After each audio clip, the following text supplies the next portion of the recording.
کہ نکاح مسجد میں ہونا چاہیے.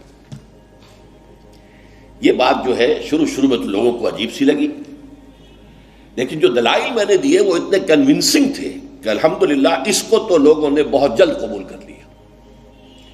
ہمارے لیے سب سے بڑی دلیل کیا ہے کہ حضور کا قولی حکم ہے، اعلنوا ھذا النکاح واجعلوہ فی المساجد، نکاح کا اعلان عام کیا کرو اور مسجدوں میں منعقد کیا کرو. یہ جامع ترمذی شریف کی روایت ہے.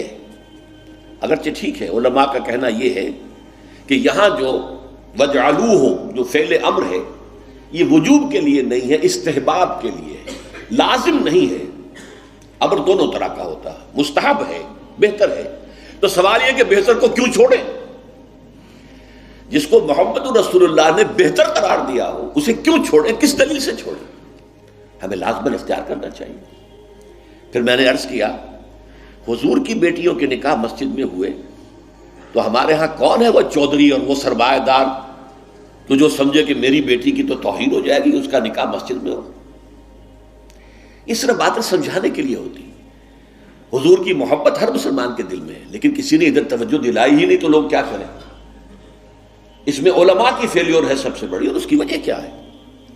وجہ یہ ہے کہ ہمارے مولوی عام طور پر کمی کاری ہوتے ہیں، ملازم ہوتے ہیں. دیہات میں تو ان کی حیثیت کمی کاروں سے زیادہ ہوتی ہی نہیں. وہ چودھریوں سے کیسے کہیں؟ عام شہروں میں بھی مساجد کی جو مینیجنگ کمیٹیز ہوتی ہیں وہ تو سرمایہ داروں پر، لوگوں پر، اونچے لوگوں پر ملتوی ہوتی ہیں، ان سے کیسے کہیں؟ لہٰذا یہ حدیث جو ہے بیان نہیں کی گئی.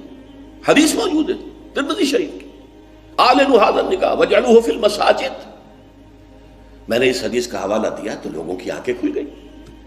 جب کہا دیکھو اگر فاطمہ الزہرا رضی اللہ تعالی عنہا کا نکاح مسجد میں ہو سکتا ہے تو کس کی بیٹی زیادہ عزت والی ہے حضرت فاطمہ الزہرا رضی اللہ تعالی. تیسری بات میں نے اور دی دلیل، اور اس میں غیرت کو ابھارا کہ دیکھو عیسائیوں نے اب تک اپنے چرچ اور اپنے پادری کی یہ عزت برقرار رکھی ہے.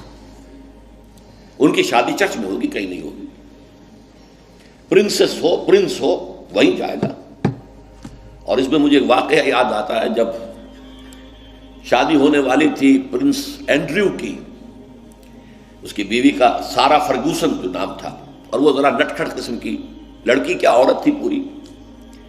تو اس نے یہ کہا تھا، اس کا بیان آیا تھا، I will not say, I am not a timid type of woman, I won't say I will obey him.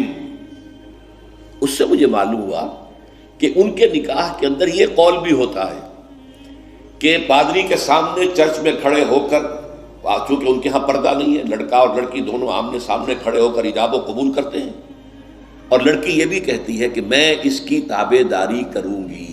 اس نے کہا میں نہیں کہوں گی، یہ کہنا تو پڑا. اس کے بغیر وہ پرنس اینڈریو کی دلہن نہیں بن سکتی تھی. شادی جو ہے وہ تو بہرحال چرچ میں ہوئی. ہمارا مولوی بیچارہ بغل میں دبا کر وہ رجسٹر اور بیٹھا سوکھ رہا ہوتا ہے، بارات تو ابھی آئی نہیں ہے، 2 گھنٹے گزر گئے، بیٹھا ہوا. یہ اس کی حیثیت ہے ملازم کی. یہ وجہ ہے.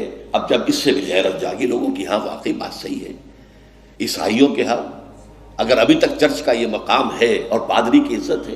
چوتھی دلیل میں نے اور دی.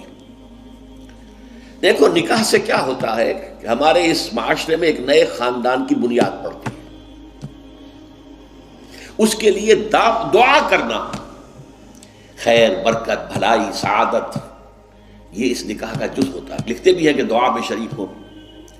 اب ظاہر بات ہے کہ دعا کا ماحول آپ نے باہر جو ہے بڑے قالین بچھا لیے قیمتی، اور ان پر قیمتی صوفے رکھ لیے، اور بڑے سنہری قسم کے شامیانے لگا لیے، لیکن وہاں پر ماحول کیا ہوتا ہے؟ سگریٹیں پی رہے ہیں، دھواں سگریٹوں کا، قہقہے لگ رہے ہیں، غیبتیں ہو رہی ہیں، اور یہ کہ کوئی بھانڈ آ گئے ہیں، فحش گوئی کر رہے ہیں. اس حال میں کوئی شخص جو ہے کونے میں بیٹھے ہوا مولوی صاحب جو من من من من من کر کے وہ کچھ پڑھتے ہیں اور کہتے ہیں دعا کر لو. اب دعا کیا خاک کر لو؟ دعا کے لیے ماحول ہوتا ہے، دل کی آمادگی ہوتی ہے، ذہنی اور نفسیاتی تیاری ہوتی ہے، تب دعا ہوتی ہے نا. یہ ماحول ہمارا، اس میں ہم نماز کے لیے جمع ہوئے ہیں، جمعے کے لیے جمع ہوئے ہیں، مسجد ہے، پاک ماحول ہے، لوگ اپنی اپنی حد تک اچھے کپڑے پہن کے آئے ہیں، اور اس کے اندر عطر بھی لگایا ہے، حضور کی سنتیں ہیں یہ، اس طرح جمعے کی تیاری کیا کرو۔ اس ماحول کے اندر کوئی دھواں نہیں ہے سگریٹ کا، کوئی قہقہ نہیں ہے، کوئی غیبتیں نہیں ہو رہی ہیں، کوئی بکواس نہیں ہو رہی ہے، یہاں دعا کا ماحول ہے۔ تو یہ 4 دلیلیں ایسی تھیں کہ جو قاطع تھیں اور ہیں الحمدللہ۔ تو پہلی بات کہ مسجد کے اندر نکاح کی محفل منعقد کی جائے، اس کے لیے میں سمجھتا ہوں کہ ذرا سی تعلیم اور تلقین اگر ہو جائے، اور اگر حکومت کی سطح پر یہ کام ہو، ابھی تک تو یہ میں انفرادی طور پر ہو چکے ہیں، اب اس کو 30 برس میں نے جدوجہد کی ہے، ہماری تحریک کے تحت ہوئی ہے، اگر کہیں یہ سرکاری سطح پر حکومت کی سطح پر ہو جائے تو یقیناً یہ ہے، میں کہتا رہا ہوں کہ بھئی برادریوں کے سطح پر فیصلہ کرو چلو، لیکن سرکاری سطح پر ہو جائے تو کیا کہیں۔